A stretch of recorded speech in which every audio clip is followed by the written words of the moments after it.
Good afternoon, welcome to VANIK-IAS. We will discuss current affairs of 16th September.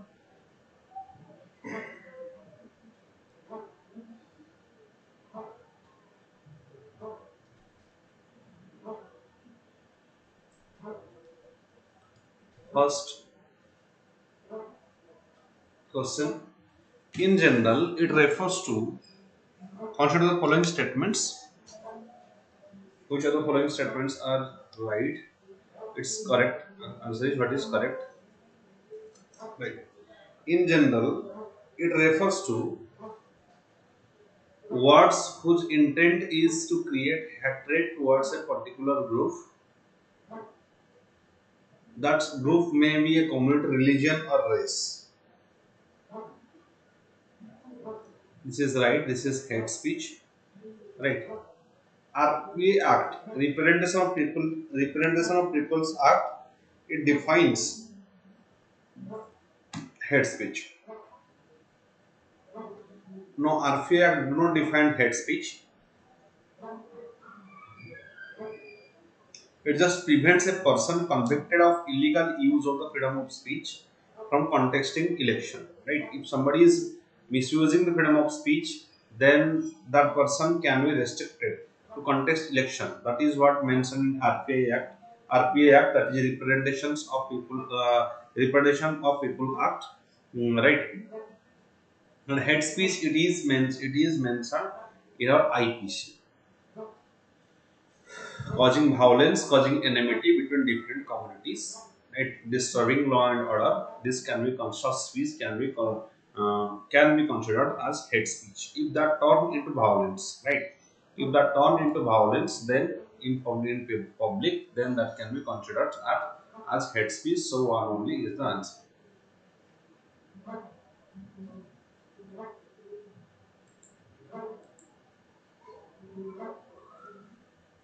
Consider the following statements. According to the Constitution of India, a person who is eligible to vote can be a minister in a state for 6 months, even if he or she is not a member of the legislature of that state. No, this is not mentioned in the Constitution of India. This is wrong. At least you need 25 years to they should have heard of the qualification to become an MLA or MP, right? So at least 25 years is essential. Age is essential. Whereas voting age is 18. So this is wrong. According to Representation of People's Act 1951, a considered person convicted of a criminal offence and sentenced to imprisonment for 5 years is permanently disqualified. Is permanently disqualified from contesting an election even after his release from the prison. There is no such provisions. It actually bans it, if a person is getting convicted because of some certain he is certain criminal offence. He is banned who is banned for scheduling for contest election for 6 years. Right? He is banned to contest election for 6 years. So second statement is also wrong. Both the statements, so neither one, nine nor two is correct. Is correct. Next question. Financially intermediary fund. What is this financially intermediary fund? Recently this came in news. Financial intermediary fund. It is a fund. Is an initiative of which of the following? It is G20. Yes, G20 members, they have developed this. They have given the support for the financial intermediary fund. It is created to strengthen the pandemic prevention, right? To strengthen the pandemic prevention and preparedness, right? In case of that they are the developing of health infrastructure, so that you can counter the in any future pandemic in case of low and middle income countries, right? Who will trustee World Bank? World Bank and WHO. World Bank and WHO will be the trustee of this financially intermediary fund, right? So it is created by G20 is associated with financial intermediary fund, that is to develop health infrastructure so that we can prevent any future pandemic. Okay. In India, extended producer responsibilities are introduced as an important feature of which of the following? Extended producer responsibility. What do you mean by extended producer responsibility? The e-waste management handling rules 2000, e-waste management handling rules 2021. This is 2021, right? What is this e-waste management rules? It is especially because India is third largest producer of e-waste, right? Electronic waste. So it is the responsibility of the producer to collect those electronic wastes and recycle them, or also or they can um, uh, process them so that it can be recycled or disposed properly, right? That is responsibility lies with the producer itself. So three option is so it is according to e-waste management rules. The meaning of extended producer responsibility means it is the producer responsibility of the producer to collect the e-waste, like for recycling purpose. Presently, recycling is primarily done by unorganized sector. So this is one type of at organized manner at the producer level. This can be done. Due to improper or indiscriminate disposal of old and used computers or their parts, which of the following are released to the environment as e-waste? Beryllium, cadmium, chromium, mercury, lead, plutonium. Mercury and lead. Plutonium is plutonium is a nuclear reactor. Plutonium it is a radioactive material. Right. So this 1, 2, 3, 5, 6. 1, 2, 3, 5, 6 are right. Plutonium is a radioactive material.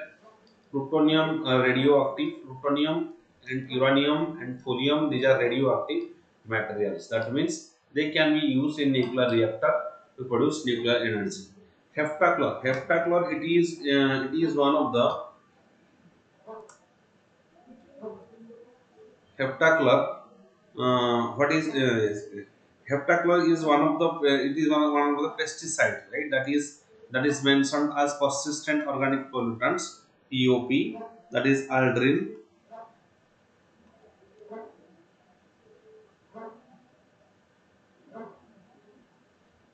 chlorine, aldrin, chlorine, DDT, dieldrin, endrin, heptachlor, right? Mirex and your toxaphene. These are persistent organic pollutants. These are eight pesticides which are persistent organic pollutants. So they are not released in case of as e-waste. So beryllium, cadmium, chromium, these are e-waste. Lead, mercury, e-waste. Plutonium is radioactive material, and heptachlor is a persistent organic pesticide. They are one of the pesticide. Right? Okay. So B is the answer.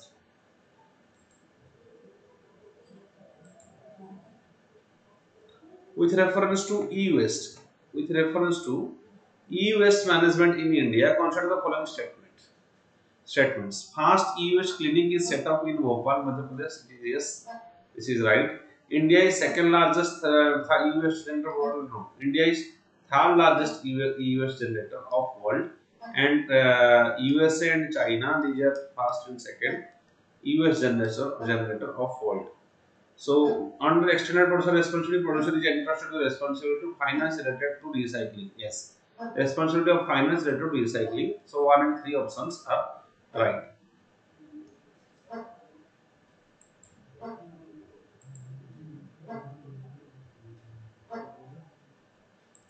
C. Naresh Kumar. C. Naresh Kumar has been recently passed away. Who is he is associated with which? Naresh Kumar is associated with which of the following sports? It is tennis. Naresh Kumar is associated with tennis.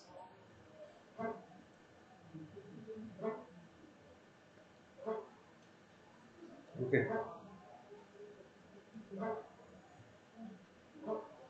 He is the mentor of Leandro Pace, the tennis player. So he has recently passed away. Recently, BLO e-Patrika, Booth level officer e-Patrika is a new digital publication released by which of the following? It is released by Election Commission of India, Article 324. right? Election Commission of India, it has released BLO, that is booth level official, e-patrika, right? What is that is to disseminate information, proper information regarding proper transformation to election officials, right? Regarding EVM, VVPAT training, IT applications, all these things, revision, all these things are the booth works with that with respect to this such type of information. BLOE Patrika is launched by Election Commission of India.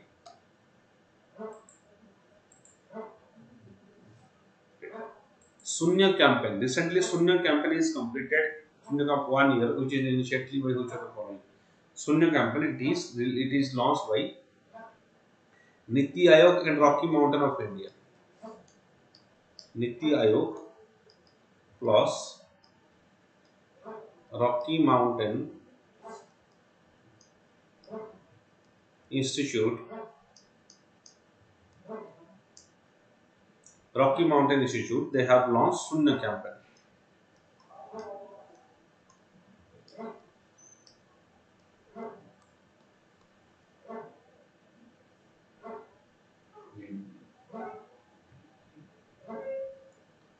So, first option is right. That Niti Aayog has launched this Sunya campaign. What is the objective of Sunya campaign? It is for the objective is zero pollution delivery vehicles. Zero pollution delivery vehicles. This is zero pollution delivery vehicles. A is answer. Right? Sunya campaign completed 1 year of the following. Sunya campaign. A is the answer. Arrange the following countries in increasing order of zero pollution delivery vehicles. Sunya campaign. That is electric vehicles. Right? Campaign is especially for electric vehicles so that there will be no emission. Sunya brand is a corporate branding and certification program to recognize the efforts towards transitioning electric vehicle. Certificate recognize the efforts to transition to electric vehicle. Arrange the following countries in increasing order of export destination in India. Export destination of India. Yes, India is largest export or largest export is towards USA. Obviously, it will be towards USA, and then it will be UAE. We have signed comprehensive agreement SEPA, partnership agreement with that is with UAE also, right? So India and UAE. Mm, next is your China, third is your China, and fourth is your Bangladesh, right? These are first three top countries. So obviously, fourth will be the Bangladesh. Which 1, 2, 3, 4, 1, 3, 2, 4 is the answer.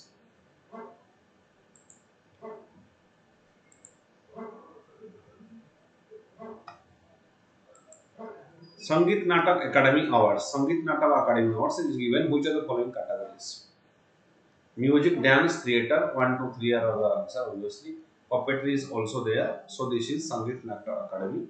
So 1, 2, 3, 4 all the options are right regarding Sangeet Natak Academy.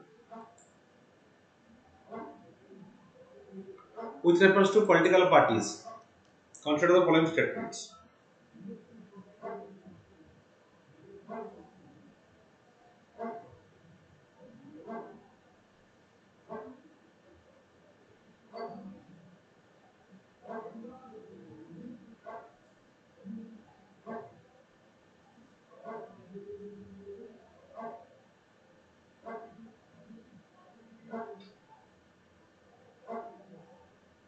Okay.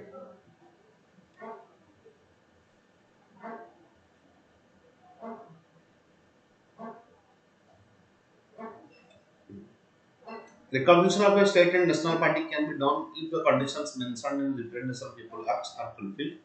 No, recognition of political party, this is not mentioned in the Representation of People Act. Right. So, a political party recognized in 4 or more states become eligible to known as national party. Yes. if a political party, it is recognized in 4 or more states, it becomes eligible as national party, right?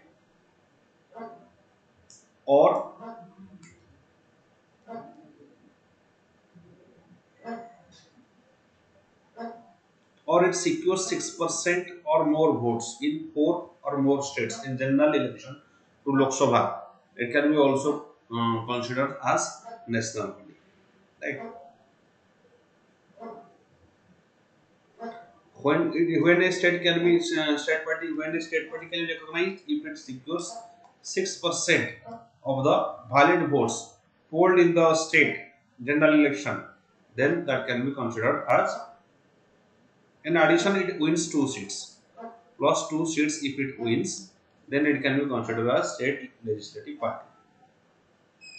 Okay.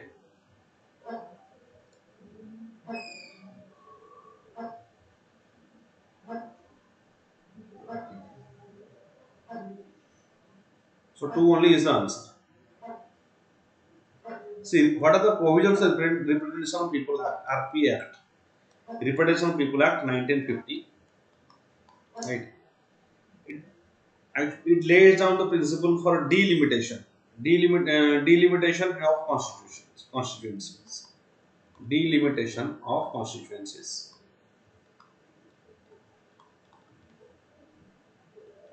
Right. It provides for allocation of seats in the House of the People, in legislative assemblies and legislative council. How many seat allocation seats will be there?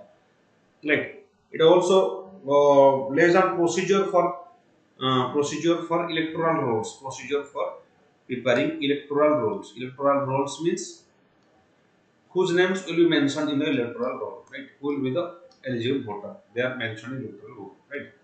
It also lays down qualification of voters. Right? Qualification of voters. This is what Representation of People Act 1956. In Representation of People's Act 1951, it says actual conduct of elections and by-elections, right?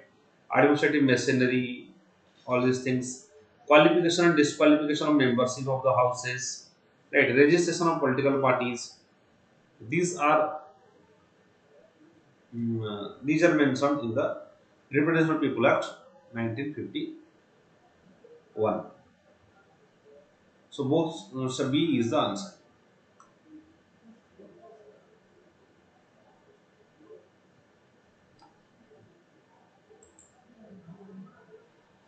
With reference to Drupad, what is Drupad? Drupad is a musical instrument, right?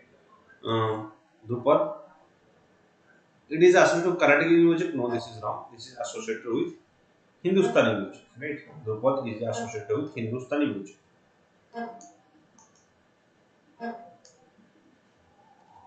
Hindustani classical music. Drupad is associated with Hindustani classical music, right?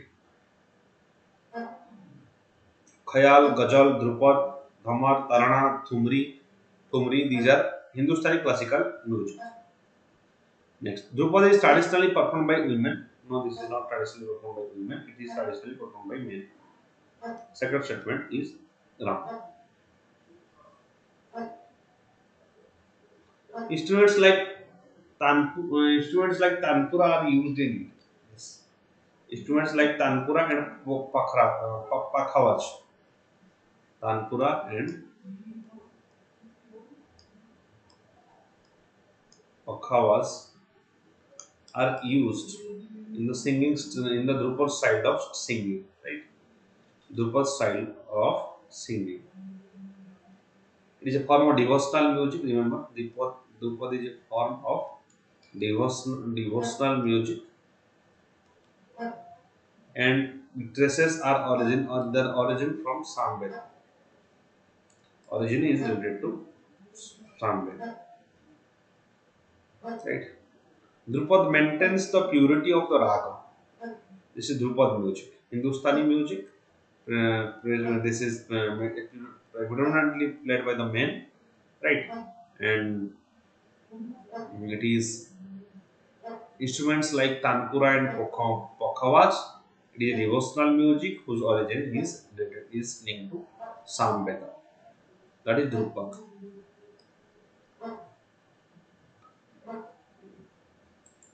Next question is regarding tribunal. Tribunals are quasi-judicial institution. Quasi-judicial institution. Quasi-judicial institution. Judicial institution. Right. Article 320A empowers the Parliament to provide for the establishment of administrative tribunals with conditions of service of persons appointed to public services. Yes, first statement is right. The provision of tribunals are added in 44 Constitutional Amendment. No, this is wrong. Provisions of tribunals are added in 46 Constitutional Amendment Act 1976. 1976, 46 Constitutional Amendment Act, tribunals are added. Right. There are two articles. For example, 320A, 323A. This is related to administrative tribunals.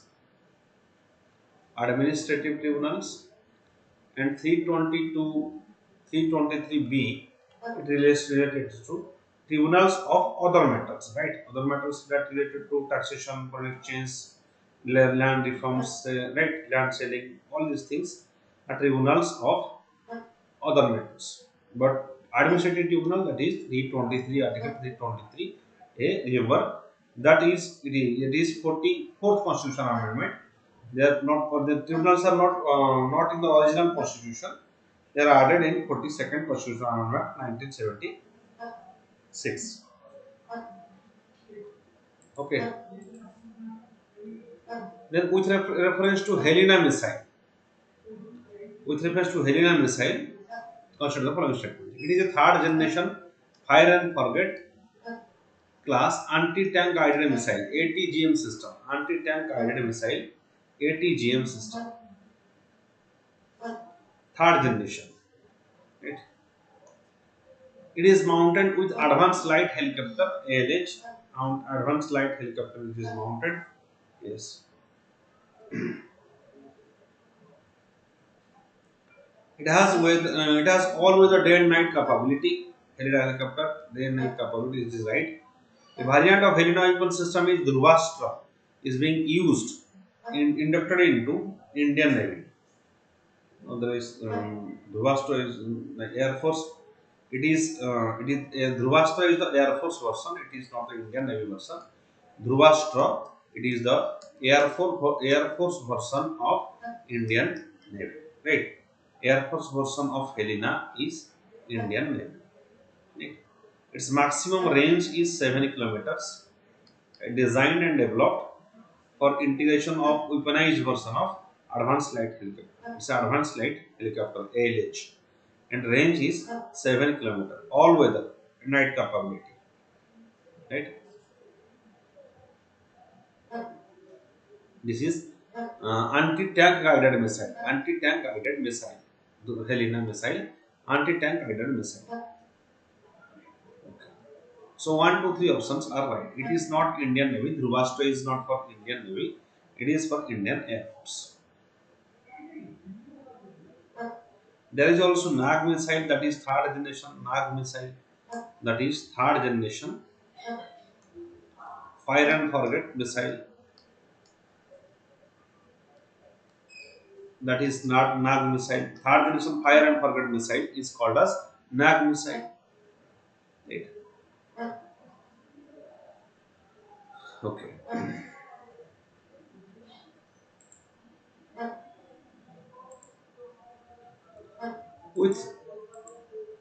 With reference to state energy and climate index, consider the following statements. State energy and climate index.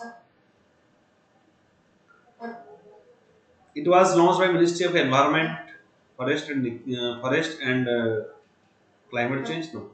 So usually these indexes are used by Niti Aayog. So Niti Aayog has released state index and climate state energy and climate index. It is Niti Aayog, right? SECI, State Energy and Climate Index. Yes, and this State Energy Climate Index, it will just compare the states and induce competitive federalism among the states, comparing their efforts regarding to climate and energy sector. Right. India's goal for climate change actions, that is, we have promised in Glasgow summit. Right. Mm. So what are the so two and three options? It is based on 2019 and 20 data. Because it is based on 2019 and 20 data. States have been separated based on size and geographical differences, larger and smaller states, and United yes, state has been on UTs. Yes, largest and smaller states and UTs. They are categorized. Gujarat, Kerala, Punjab have been ranked top three performers in the smaller states. See the Gujarat, Kerala, Punjab, these are not smaller states. This is obviously post state is wrong.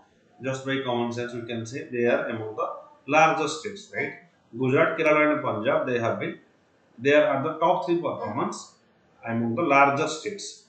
Among the smaller states, it is Goa, Tripura, and Manipur. Goa, Tripura, and Manipur. Among the smaller states, these are the states that top performance. Top performers are Goa, Tripura, and Manipur. So two and three options are right. Right. So it is launched by Niti Aayog, and Gujarat, Kerala, Punjab are top performance height in larger states. Uh, Goa, Tripura, and Manipur, they are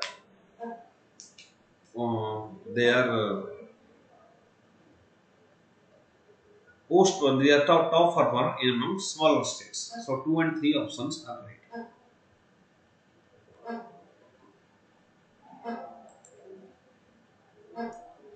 With reference to learning poverty, consider the following statements. With reference to learning poverty, consider the following statements. Learning poverty means being unable to read and uh, understand a short age appropriate text by the age of 10. Short age appropriate text by the age of 10. Learning poverty is higher for boys than girls in India. Yes. Learning poverty is higher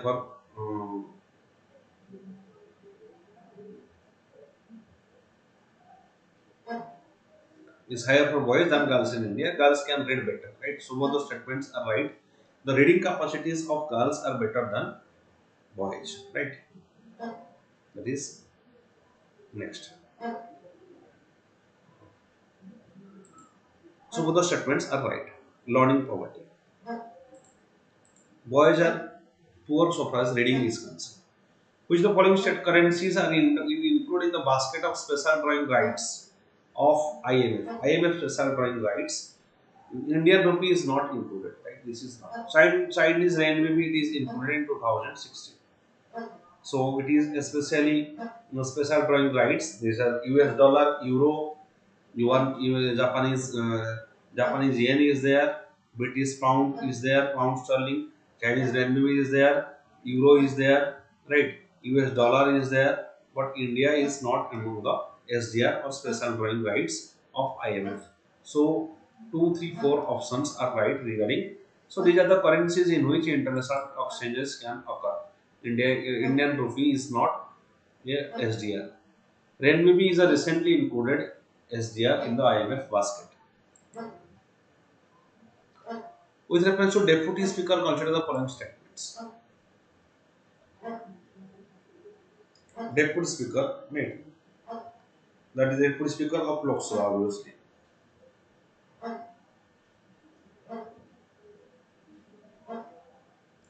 Deputy Speaker is subordinate to Speaker, obviously is a subordinate to Speaker. This statement is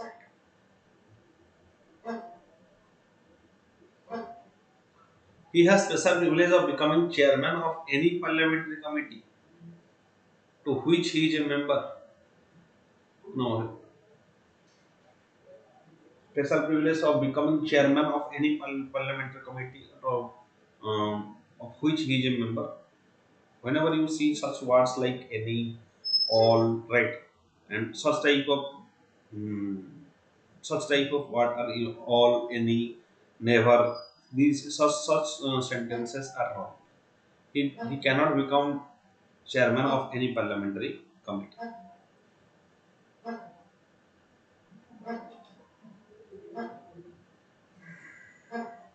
The power of deputy speaker is that whenever he is absent, He has he has voting rights at first instance on speaker. Yes, he has voting rights, but he cannot be chairman of any parliamentary committee.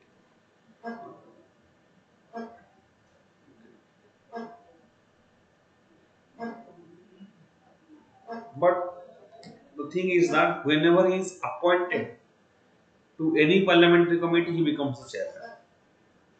So try to understand the difference. He do not have the special privilege becoming chairman of any parliamentary committee, but whenever he is included in any parliamentary committee, he becomes the chairman. That is the power of deputy speaker. So 1 and 3 options are right regarding deputy speaker, right? Uh,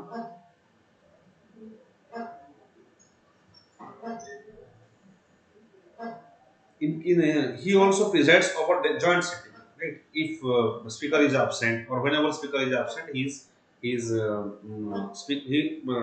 works as a speaker, right? He performs the duties of office of the speaker, right? That is under Article 95. Under Article 95 of the Constitution, right? Deputy Speaker performs the duties of the Speaker on his absent.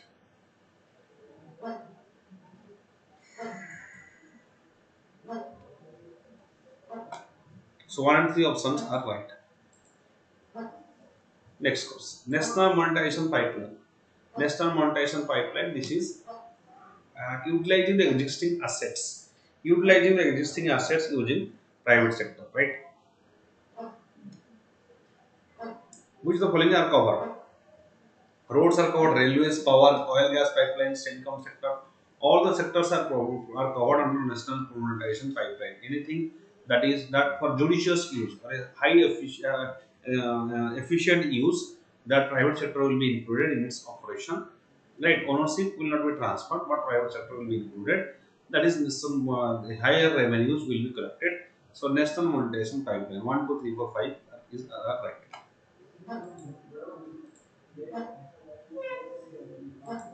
Which of the following are eligible to vote at the election to the office of President of India? Which of the following are eligible to vote at the election to the office of President of India?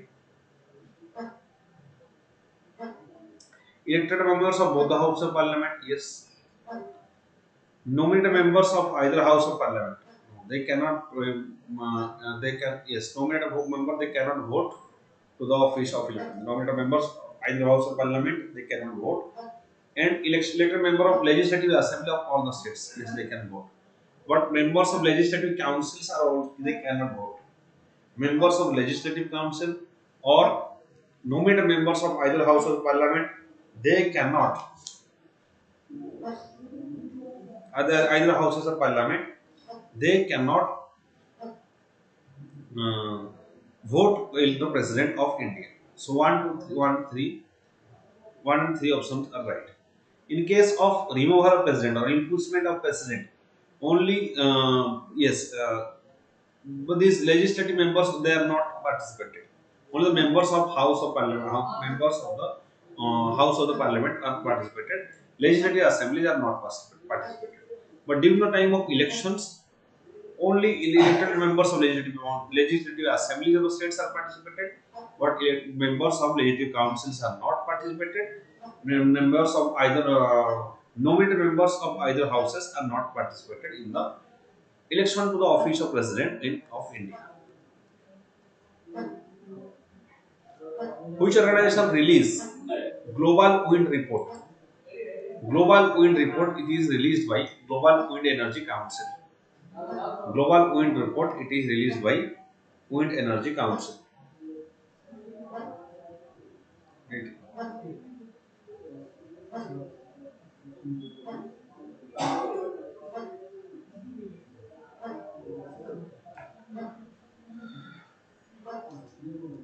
Right. What is the job of this Global Wind Report? It especially shows the renewable energy. How many wind energy has been established? That is how many wind energy capacity is established by different states. Right. That is the capacity. That is the this report is released by Global Wind Report. So A is the answer. With reference to zonal councils, consider the following statement. Zonal council. The idea of creation of zonal council was voted by Prime Minister of India, Prime Minister Indira Gandhi. The Prime Minister is the chairman of each of these councils.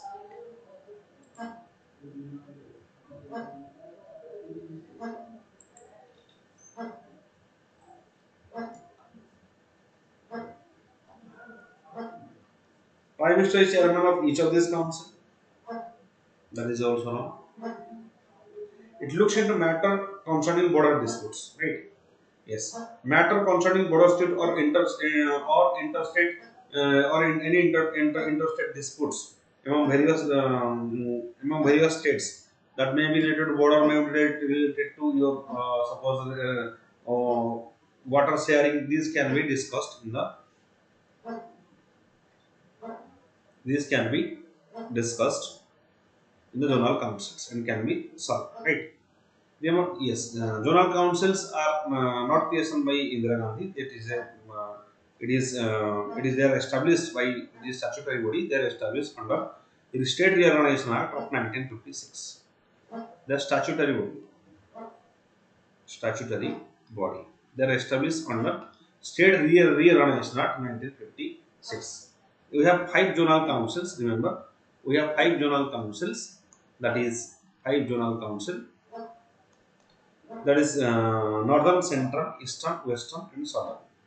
That is central, northern, eastern, western, central, and southern, and central. These are 5 zonal councils, right? Okay. Next.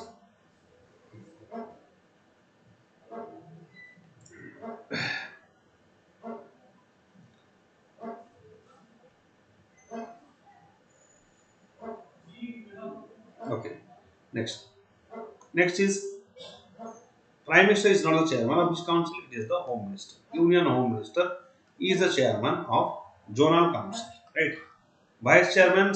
Who is the vice chairman? Vice chairman is the chief minister of various states in which zone it is one of the chief minister of the states in which zone it is being conducted. For example, For example, central. For example, eastern zone. In case of eastern zonal council, any of the chief minister will become among the eastern areas. He will become the vice chairman. Right. Chief minister and other 2 members are nominated by the governor of the states. Chief CM and other 2 members. And other 2 members, they are other 2 members. They are nominated by the governor to be present in the zonal council. And one person will be nominated from the Niti Aayog to the zonal council. So zonal council it is headed by the Home Minister. There are 5 zonal councils. They are the statutory bodies. They are established under Representation of People's Act 1956. Right? They are statutory bodies. With reference to Jallianwala Bagh massacre, consider the following statements. Reginald Dyer has ordered the massacre. Yes. Right. Passing the Rollout Act as an important event immediately preceding the massacre. Yes. Passing of the Rollout Act, important event immediately preceding the massacre. Yes. Because proposing the Rollout Act, people are protesting in the Vaisakhi festival against the arrest of Satyapal and Saifuddin Kichlu, and that's why they are in Jallianwala Bagh of Punjab, and yes, Satyapal and Saifuddin Kichlu, and people are protesting them, and Britishers killed them by order of General Dyer. So 1, 2, 3 all are right regarding Jallianwala Bagh massacre. Recently, Limpuyedura Kalapani districts are in news. Limpuyedura and Kalapani districts, they are news. These are disputed region between India and Nepal. Limpuyedura, Kalapani and Limpuyedura. Right. With reference to latest Oxfam's report, first crisis, catastrophe, then first crisis, then catastrophe. Consider the following statements. The estimates are based on the projections of World Economic Forum. The World Bank defines extreme poverty living under $1.9 per day. $1.9 per day. That is the poverty That is how poverty is estimated by World Bank.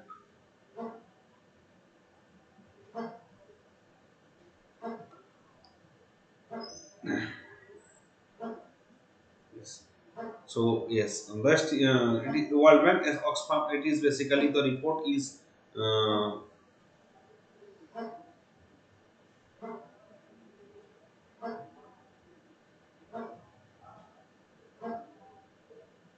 World Bank especially the primary job of Oxfam is primary job of Oxfam is to calculate inequality, right?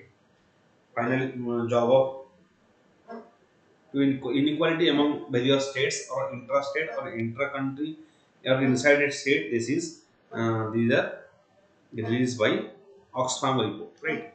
The estimates are based on, it is not based on World Economic Forum, these are based on the World Bank projections, right? World Bank projections. So, World Bank defines extreme poverty as if it is the income of a particular individual is less than $1.9 per day is poor. A person is poor. So, there is gap between increasing, there is a increasing gap between the people, that is, the inequality is being increased. The gap between rich and poor is increasing, that is especially Oxfam that releases inequality report.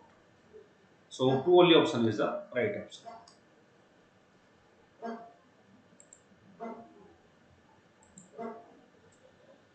Which of the following are the priority areas of cooperation on East Asia Summit? East Asia Summit, obviously, the such type of priority areas are usually all are the answers. Obviously, finance, pandemic diseases, natural disaster management, finance, education, environment, and energy. All these are security. All these are East priority areas of cooperation. East Asia Summit, right? Security, defense, right? All these area priority areas. So all the options are right. Such type of questions, if you see the answer is all of the above.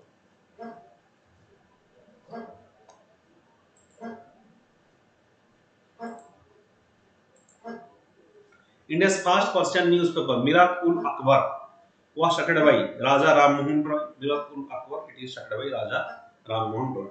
Right. Mirat-ul-Akbar, Raja Ram Mohan Roy, he has also established Brahma Sabha, Atmiya Sabha in 1914, then he established Brahma Sabha in, 1814, then he established Brahma Sabha in 1828, 19, established Brahma Sabha in 1828. Then he worked for abolition of Sati in 1829, right? He has established Mirat-ul Akbar. He has also written Percepts of Jesus. He has also written Percepts of Jesus, right? Percepts of Jesus. Raja Rammohn Rai has also written Gift to Monotheists. Gift to Monotheists. He has written these books, right? He has he has he is part of the various, he is part of Indian journalism. He has learned different languages like Hebrew and Parsis and Hindi, Hindi, Parsis, Hebrew, Persian, right? He is pioneer of Indian journalism. He is the first person of modern India. With reference to Rashtriya Gram Swaraj Abhiyan (RGC, RGSA), consider the following statements. It is a centrally yes, Rashtriya Gram Swaraj Abhiyan. It is centrally sponsored scheme. It is centrally sponsored scheme. That means that will be shared by both the states and the center. It is proposed to develop Panchayat Raj system across India and rural areas. Yes. To develop Panchayat Raj system, Gram Swaraj, right? Gram Swaraj, Gram Swaraj, it is a book that is written by Mahatma Gandhi's concept of Gram Swaraj. So obviously that is related to Panchayat Raj institution. It will include institutions of rural government, local rural government in non-part X part X areas where Panchayat do not exist. Also, where Panchayat do not exist, rural local government. Rashtriya Gram Swaraj Abhiyan will also include them. So 1, 2, 3 all the options are right regarding Rashtriya Gram Swaraj Abhiyan. With reference to Vaquita purpose, it was recently in news, right? Vaquita purpose, consider the following statements.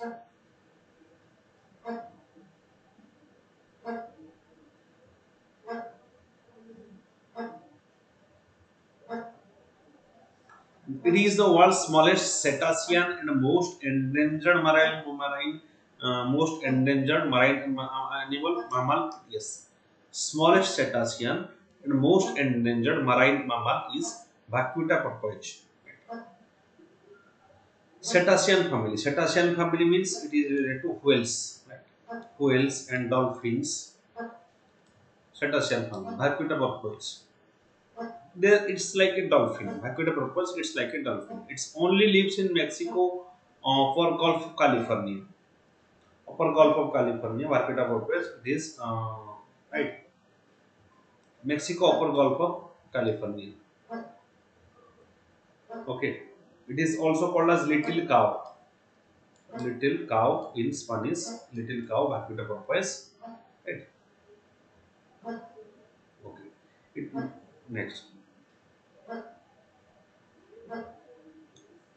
It has been under IUCN Red List vulnerable. No, it's not vulnerable. It's critically endangered. IUCN, it is critically endangered.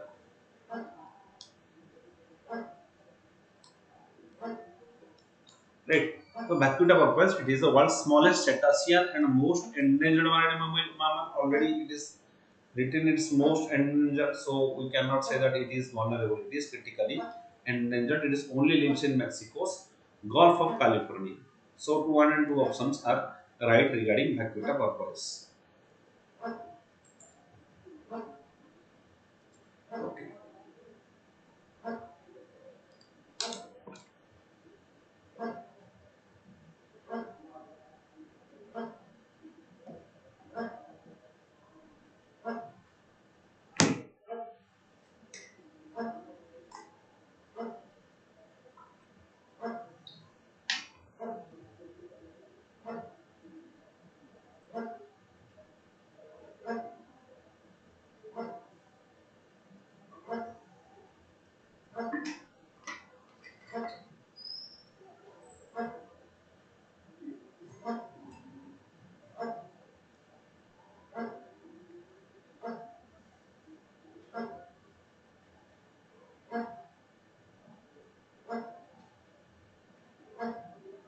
Okay. Next we will study important facts for film. Anabhav Sathe. What is this Anabhav Sathe? Mark and opportunity development economics unveiled statue of Lok Sahir or Baladir Anabhav Sathe at the All Russia State Library for Foreign Literature in Moscow.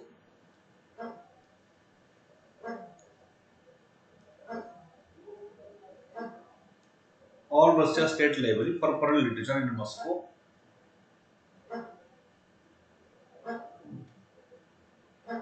An oil painting of Sathe, whose passed out 1969, was also unveiled in Moscow's Indian consulate. The program is part of the events being held to mark 75 years of Indian independence and celebrate Indian-Russian relations. What is this? Who is this Anabhav Sathe? Sathe's work was immensely inspired by Russian Revolution communist ideology. Russian Revolution Communist. He was a member of the Communist Party of India (CPI) and featured among the selected authors from India whose work was translated in Russian.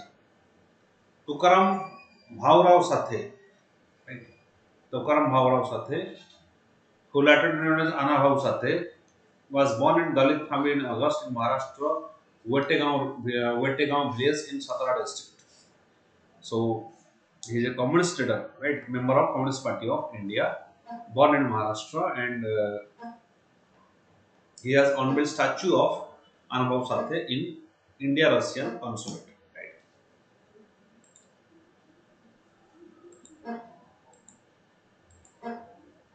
In 1930, his family left the village and came to Mumbai. Here, he worked as a porter, a hawker, or even a cotton mill helper. In 1934, Mumbai witnessed workers' strike under leadership of Lal Batwa Mill Workers Union. He participated, and during these days, Matunga labor camp, he got known R.B. Moore, associate of Dr. Ambedkar, Babasaheb Ambedkar, in the famous Chabdar Lake Satyagraha at Mahad, and joined labor study circle. Being in Dalit, he was denied schooling to his village. It was during those study circles he learned to read and write.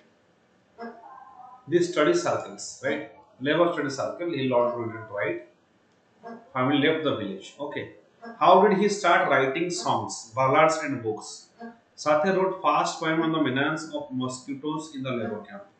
Menace of mosquitoes in the labor camp. He formed Dalit Yuvak Sangh cultural group, started writing poems on workers' protest, agitations. The group used to perform in front of mill gates. Progressive Writers Association was formed at the national level. Progressive Writers Association was from national level. At same time, and lives of Premchand, Faizabar Faiz, Manto, Ismat, Chugtai, and Rahul Sankrotayan, Mulkraz Anand as its member. Progressive Writers Association. Right. It was from national level. The group would the group would translate the Russian work Maxim Gorky, Anton Chekhov, and Leo Tolstoy, Ivan Turgenev into Marathi, whose Sathe got hooked on. And it was he not only had an ideological impact on him, but it inspired him to write street play story novels. 1913, he wrote the first ballad, that is Spanish Povada. Spanish Povada, the first ballad he has written, right? That is progressive. He has started Progressive Writers Association. Okay, next.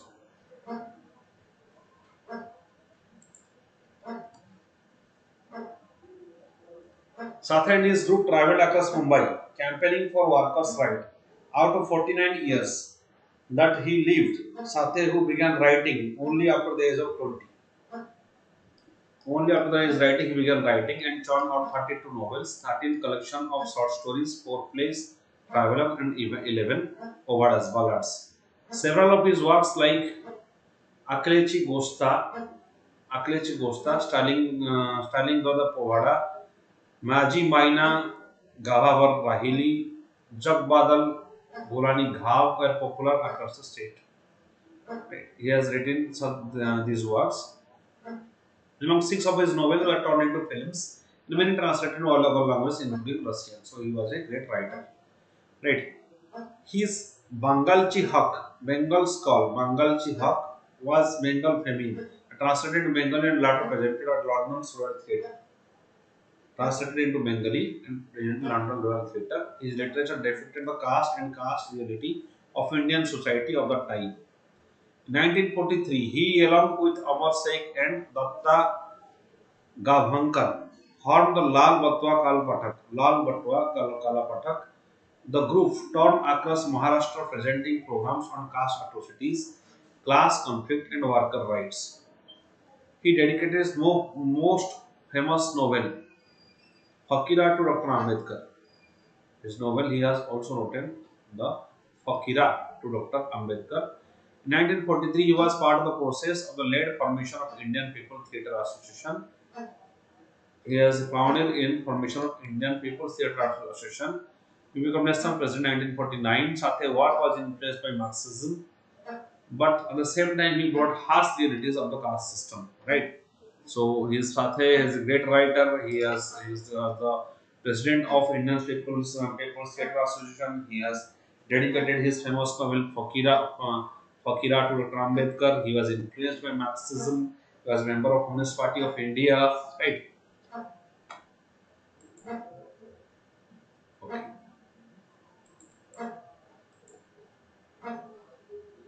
What is his Russian connection? Famous Marathi poet Baburao Bagul once called Sathe the Maxim Gorky of Maharashtra. Maxim Gorky of Maharashtra.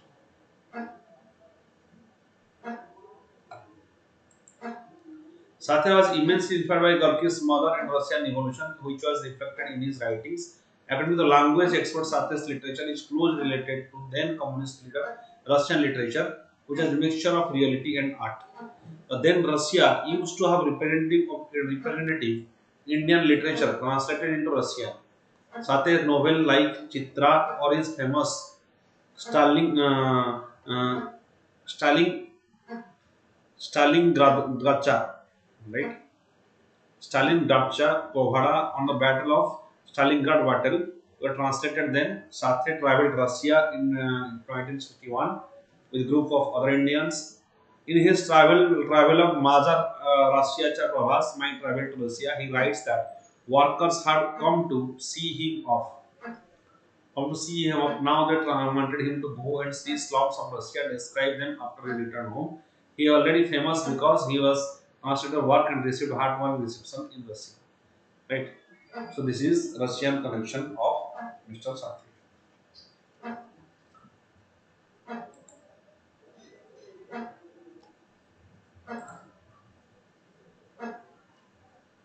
Why is there a reason why the statue is unveiled now? Sathe belongs to Matan community among the Dalits, with the left failing to claim its artistic legacy. Sathe now restricted as a symbol of particular community. Right? The Dalit. BJP is angling to claim the credit for the making Sathe global icon, featuring Sathe's oil painting in the Indian consulate. Moscow also shows central government using the occasion to increase cultural dialogue between the two countries. Right? So, as the leader of the party, government want to increase the cultural relationship between the both countries, between India and Russia. EUS National Human Rights Commission NHRC Chairperson Arun Kumar Misra retired expressed concern over dumping of EU waste. NHRC Chairperson Arun Kumar Misra dumping of EU waste in developing countries by developed countries. Right? These are EU waste are deposited by developed countries in the developing countries. While addressing the annual meeting of Asia Pacific Forum on National Human Rights Institution of countries in the region, he called for a stop to the practice in order to universally ensure human rights for a healthy, sustainable environment. Right? To universally ensure human rights, such type of deposition of waste, e-waste, or any type of waste in the developing countries, they have been doing, especially the developed countries, they have been doing it. Right? It's a multi-pronged strategy what we need to combat climate change in time and manner by the all countries. So all the countries they should come together to fight against e-waste rather than depositing in the developing countries. Right? That is what the national chairperson Arun Kumar Mishra has advocated. Okay. E-waste. What is e-waste? E-waste or electronic waste refers to all electronic equipment that has been discarded by the users with no intention of reuse. This includes everything from smaller items like lamps and phones to larger appliances like television, refrigerators, and washing machines. Right? Waste of any type of electronic products which we call as wastes. What is this Basel Convention regarding e-waste? Basel Convention came into force in 1992. Remember, Basel Convention that came into force in 1992, which intends to reduce the transboundary movements of hazardous waste. Transboundary movements of hazardous waste, including e-waste, from developed to least developing countries, and ensure their safe disposal as close as possible in the source of generation. So, this Basel Convention of 1992 it intends to reduce transboundary movements of hazardous waste. Transboundary movements of hazardous wastes, including e-waste, from developed to less developed countries from developed to less developed countries (LDC), and ensure their safe disposal as closely as possible to the source of generation. Right? So, wherever the source, they should be disposed rather than transporting into the developing country. Secretariat. Secretariat of Basel Convention is Basel, Switzerland.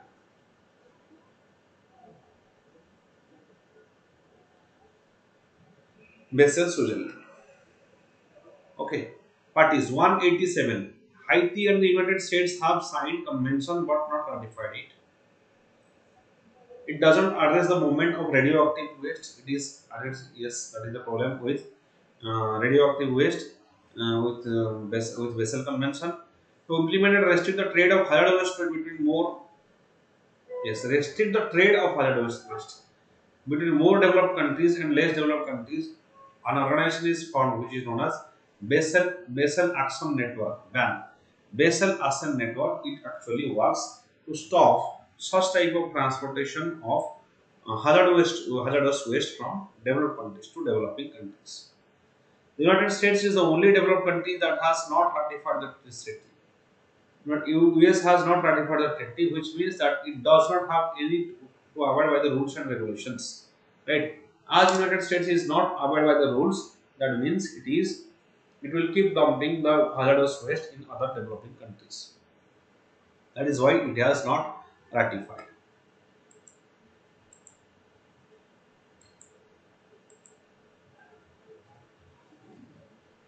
The provisions of convention center around the following principle around the following principal aims: the reduction of hazardous waste generation and promotion of environmentally sound management of hazardous waste wherever the place is of disposal. Waste generation and promotion of environmentally sound management of hazardous waste wherever the place of disposal. The restriction of transboundary movements of hazardous waste, except where it is perceived to be in accordance with the principles of environmentally sound management. A regulatory system applying to cases where transboundary movement are permissible. These are the provisions of the convention. These are the following aims, right? So, to reduce the hazardous waste and to restrict the transboundary movements, and there should be regulation regarding the transportation of hazardous wastes. Next is Pandemic Preparedness Fund, that is Financially Intermediate Fund or FIF. Financial Intermediary Fund for Pandemic Prevention, Preparedness and Response (PPR), right? Because we should know the world has got devastating impact of COVID. It has witnessed there is economic loss, there is economic loss, there is loss of lives, huge loss of lives, there is disturbance of public order, everything has happened. It has just shattered many industries, taken so many lives, and Indian civilization, modern Indian civilization, it has not witnessed is such a large scale of pandemic or destruction of human lives. So we have to ready for the next pandemic that is going to happen, because that's why we have to develop our health infrastructure, our supply chain infrastructure, so that world will not suffer so many lives or supply chain disruption if any such pandemic happen in future, right? That's why financial intermediary funds or FIF is being created by the developed countries. Financial intermediary funds provide global development community with independently governed multi-contributor collaboration platforms.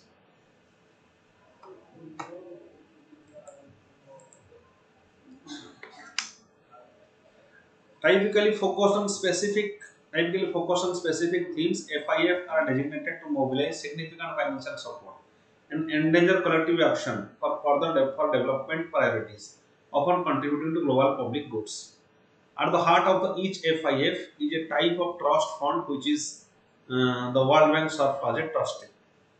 But is there a need of FIF on pandemic prevention? Yes, World Bank serves as a trustee. Remember, World Bank as is a trustee of FIF.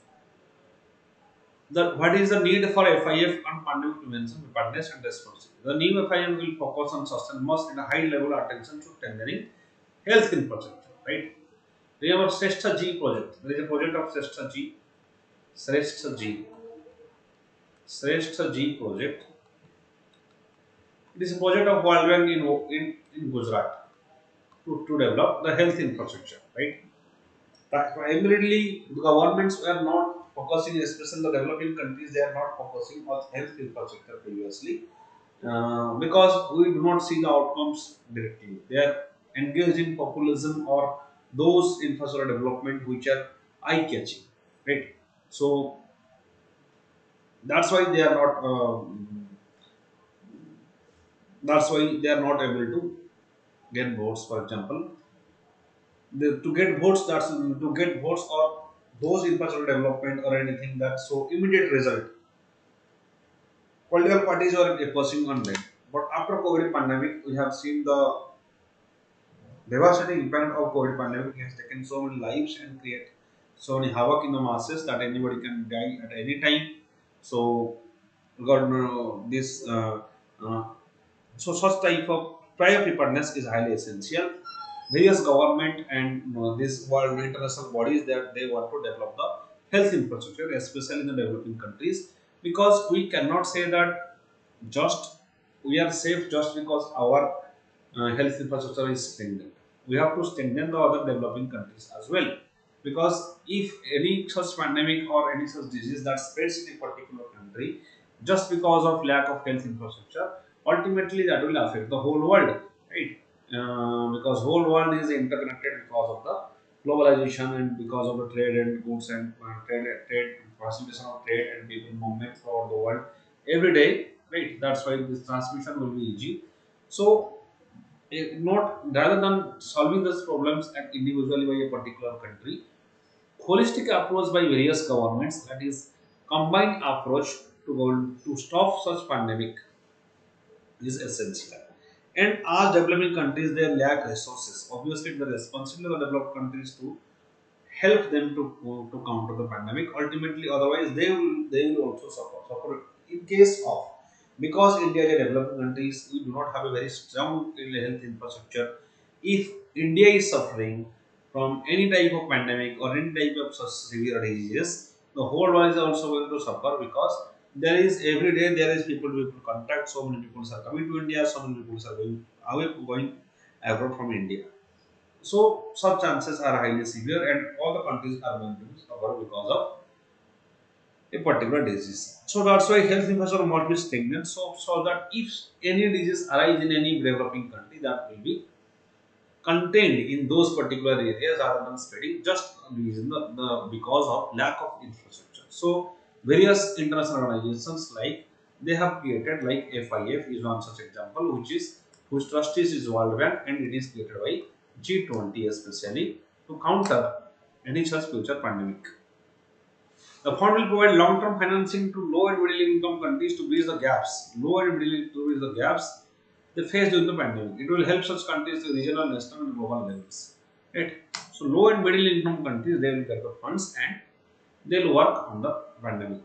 As per WHO, FIF will help in building PPR capacity on in genetic disease surveillance, emergency communication management, PPR capacity, that is pandemic prevention preparedness. In zoonotic diseases means those diseases which are transmitted from animals to human beings, right? From the environment. So here we have set also one health concept. One health concept means our environment, our animal environment, and human health all are interlinked, right? So if you want to stay safe, we have to keep our environment healthy. We have to keep other animals and the environment healthy, and we have to keep ourselves healthy, because nowadays we are seeing various type of zoonotic diseases are getting transmitted to human beings, and that is increasing.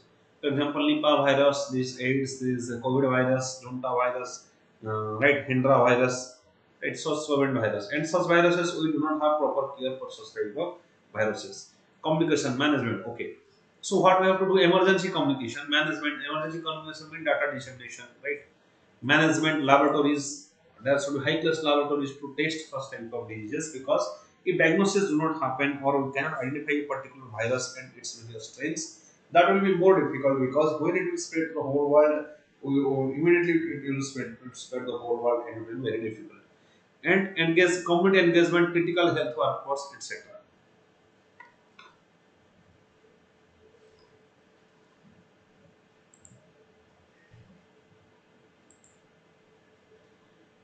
The FIF for pandemic PPR is put forward by G20 in the presidency of Italy. Yes, it is put forward by G20 in the presidency of Italy. Right, it started in Italy. During G20 2021, under Italy's presidency, it was decided to establish G20 joint financial health task force for pandemic preparedness. Health task force. Financial health task force means providing resources for developing of health infrastructure. The FIF is also established by strong support of the G20 nations and beyond. Established by strong support of G20 nations and beyond. That means those countries which are not under in the G20 also, if they are in getting witnessing such type of diseases, so with a larger humanity concerns, they will be helped by financial. They will be helped by the FIF. At present, calls for proposal of investment funded by FIF will open in 2000 in November 2020. November 2020. Officially launched in September 2020, the FIF have commitments from India, USA, UK, Australia. FIF have commitments from India, USA, UK, Australia, Canada, China, European Commission, Republic of Korea, France, Germany, Indonesia, Italy, Japan, New Zealand, Norway, Singapore, South Africa, Spain, UAE, right? So these are the countries, right? These are the commitments. There are commitments from these countries. Bill and Melinda Gates Foundation, Rockefeller Foundation, and Wellcome Trust. Okay.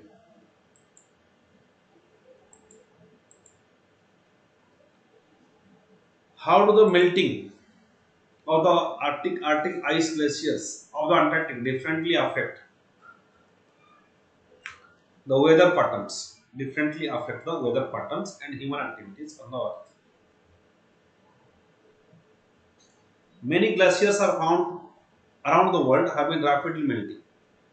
So this is melting of Arctic ice and glaciers in the Antarctica region. After the different weather patterns and human activities in the Earth. Why Arctic region is most important, especially this discussion will highlight, right? Many glaciers around the world have been rapidly melting, right? Because of global warming. Obviously, it is because of global warming or increasing of temperature because of urbanization, industrialization, and materialistic use of various goods and some services. Right, the temperature is of atmosphere is increasing. Right, heavy industrialization is one of the major reason. Vehicular pollution, huge amount of vehicular pollution we are using. Right, that's why the temperature of atmosphere is increasing. The emergence of carbon dioxide also, right, which greenhouse gas, they absorb the heat energy, infrared radiation from the surface. That ultimately increases the temperature of the atmosphere, and many glaciers are around the world they are melting. Human activities are the root of this phenomenon, especially since industrial evolution.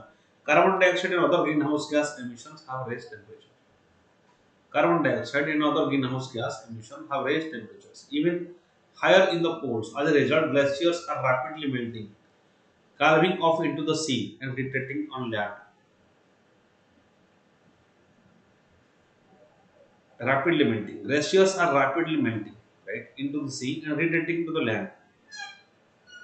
In consequences of melting, gradually because they are melting, right?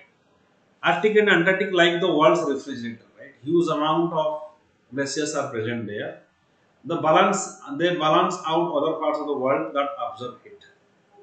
Right? The other parts of the world which absorb heat and they are cold, that's why they balance, because cold current, they balance by cold current, cold airs, right?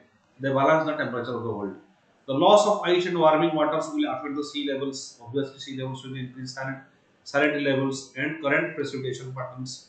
Current precipitation patterns, because of the creation of high pressure and low pressure, all these things are precipitation is affected by that. So whole climate of the, if the climate get disturbs, then precipitation pattern will obviously change, because air will flow from high pressure to low pressure. Like in case of El Nino, flows from high pressure to the low pressure region in the Peru coast. That's why we suffer from lack of monsoon in India. Similarly, if any such type of any such type of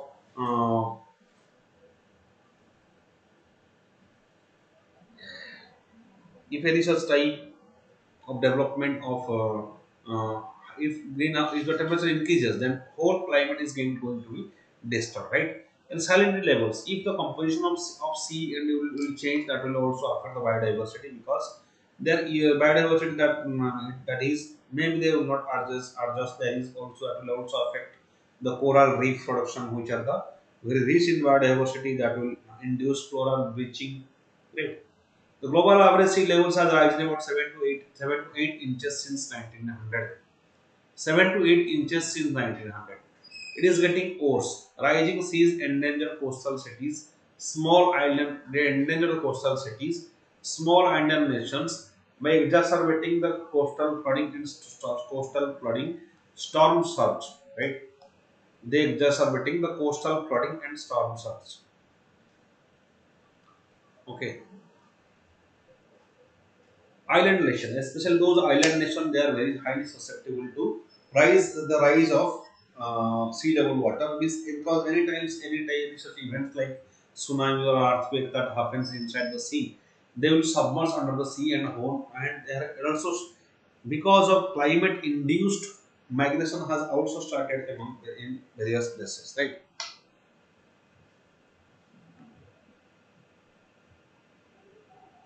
Climate induced, climate induced migration. That means fearing that they will suffer from climate-related devastations or floods or getting extinguished inside the sea. People from the these people who are from resources, they are getting transmitted from the mm, uh, from the island nations to the developed countries where they are safe.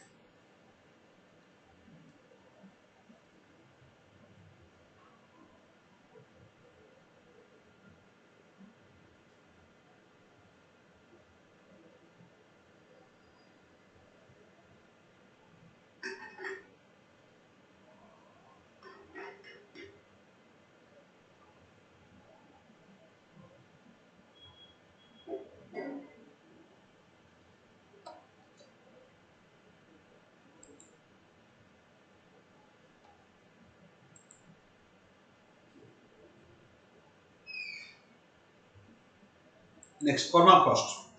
Permafrost in the Arctic region.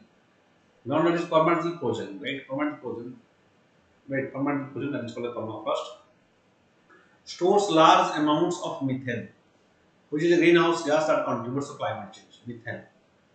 Permafrost, right? Greenhouse gas. Methane is a greenhouse gas that stores large amount of methane. If that is, the more quickly the ice is lost, the more rapidly permafrost will melt. And if permafrost will melt, then methane will be released, and that will again cause climate catastrophe. Right? It's a vicious cycle, right? That means if climate is greenhouse gas increases, temperature increases, then this climate these glaciers will melt, and if glaciers will melt, then what will happen? If glaciers will melt, then obviously this methane will be released to the atmosphere. If methane will be released in the atmosphere, the composition of greenhouse gas will increase. That will again induce the rise in temperature. That will again that rise in temperature will again induce the glacier melting. So that will be a vicious cycle, and that will lead to climate catastrophe. The melting of ice also puts the region's vibrant biodiversity on a serious threat. Many land and sea animals rely on glaciers as their natural habitats. As they disappear, so does the ecological life they center. The solution to all this is obvious. Climate change mitigation policies need to be implemented stringently. If CO2 emissions can be reduced over the next 10 years, then glacier can be saved. Glaciers can still be saved. More targeted measures can also be required. Right? So we have to targeted measures, especially in case of Paris climate deal. We have targeted to reduce the temperature of the world by 2 degrees Celsius to the pre-industrial level, right? To reduce the pre-industrial level, it was a target of Paris climate deal. So that is one type of solution, but we have to work significantly with that so that our target will be achieved. Okay. Next, we'll discuss another main topic.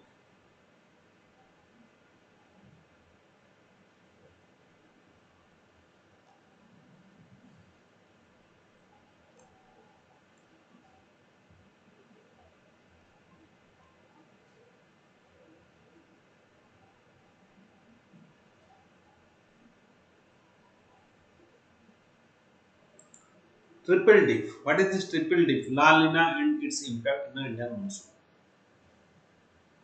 The Australian Bureau of Meteorology recently confirmed the occurrence of La Nina phenomenon for the third consecutive year in the Pacific Ocean.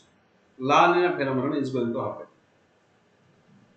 If La Nina is good for in Pacific Ocean, World Meteorological Organization has started the oceanic and atmospheric phenomenon would last until at least the end of this year, and for the first time this century, For 3 consecutive northern hemisphere winters become triple dip La Nina. Triple dip La Nina means continuously La Nina happens. World Meteorological Organization predicted that current La Nina will begin in September 20, will continue 6 months with a 70% chance of lasting to up to September November 2022, 55% chances of lasting till December 2023. It is exceptional to save 3 consecutive years. It is exceptional to have 3 consecutive years with La Nina event. Its cooling influence is temporarily slowing.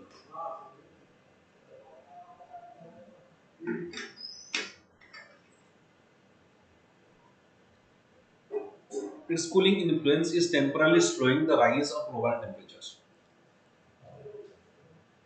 Rise of global temperature, but it will not halt or reverse the long-term warming trend.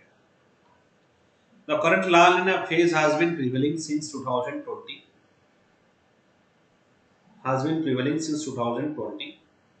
Since 1950s, La Nina lasting more than 2 years has been recorded in 6 instances. So quite okay. So it has been more prevalent than the previous. La Nina is more prevalent than the previous according to World Meteorological Organization. Okay. Now what is this El Nino and La Nina? El Nino and La Nina, they are which mean the boy and the war girl in Spanish, mutually opposite phenomena, during which an abnormal warming or cooling of sea surface temperature. Abnormal warming or cooling of sea surface temperature is observed in the Pacific Ocean along the equator, the coast of South America, that is in Peru coast. Together they constitute what is known as El Nino Southern Oscillation System or ENSO for short. Okay, ENSO El Nino condition can alter both temperatures and rainfall globally due to their strong interference on the global atmospheric circulations. This ENSO, that is El Nino Southern Oscillation System, that can alter the temperatures and rainfall globally. It is recurring phenomenon, that is a change of in temperature accompanied by change in patterns of upper and lower winds, sea level pressure. There are multiple reasons. There are multiple factors.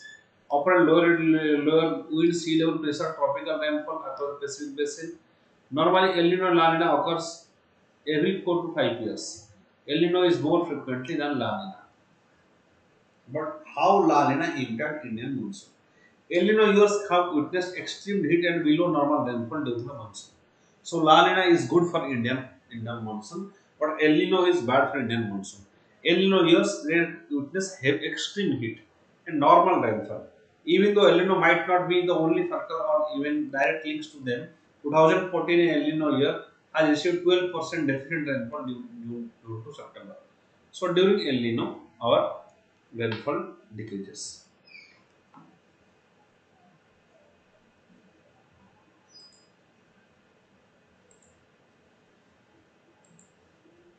On the other hand, La Nina years are known to favor Indian summer monsoon.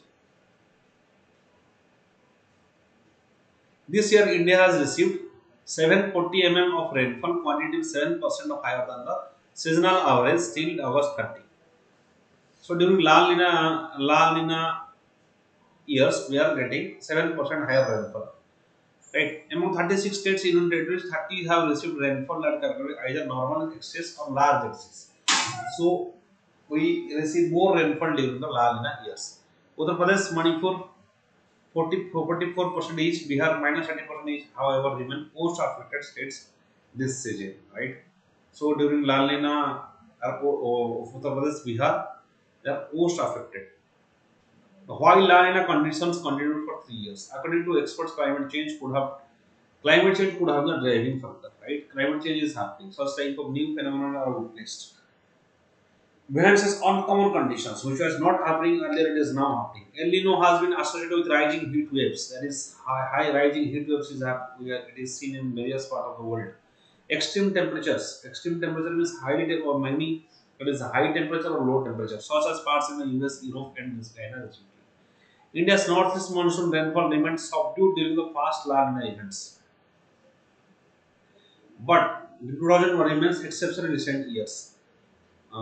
In 2021, southern Indian peninsula experienced wettest record on winter monsoon in 2019-1901, receiving whopping 171 surplus rainwater between October and December. So during La Nina, we see that we are experiencing on very excess rainfall, right? And we don't know the reason because it is the continuous La Nina event. It is because of climate change. Right? What is the La Nina conditions and cyclone formation? Intense hurricanes and cyclones are frequently occurred. Hurricanes and cyclones are frequently occurred in Atlantic Ocean, the Bay of Bengal during the La Nina years. That's why we experience heavy rainfall. Over the North Indian Ocean as well, the chances of increased number of cyclones are due to multiple contributing factors. The increase of increased number of cyclones because of multiple contributing factors, including high relative moisture and relatively low wind or Bay of Bengal. The post-monsoon months from October to December are the most active months for cyclonic development over North Indian Ocean, with November at peak of cyclonic activity. So this is about your La Nina and El Nino, and we are experiencing continuous La Nina events. That means high rainfall is going to happen, and such type of uncommon phenomenon has been witnessing in various parts of the world. So it is the probable reason is the climate change why it is continuously it is happening. So all the countries they must come together as and to achieve the target that they have made in Paris Climate Deal and Glasgow Summit regarding climate change, so that climate change can be controlled, and such type of uncommon phenomena that must be controlled. Otherwise, the climate system, the whole world is going to be disturbed, and that will disturb the whole biodiversity, rainfall, and species and agricultural part of the whole world, and will lose severe economic crisis because of that. So the lectures end here. Like this video, share this video, and subscribe to VANIK-IAS. Thank you.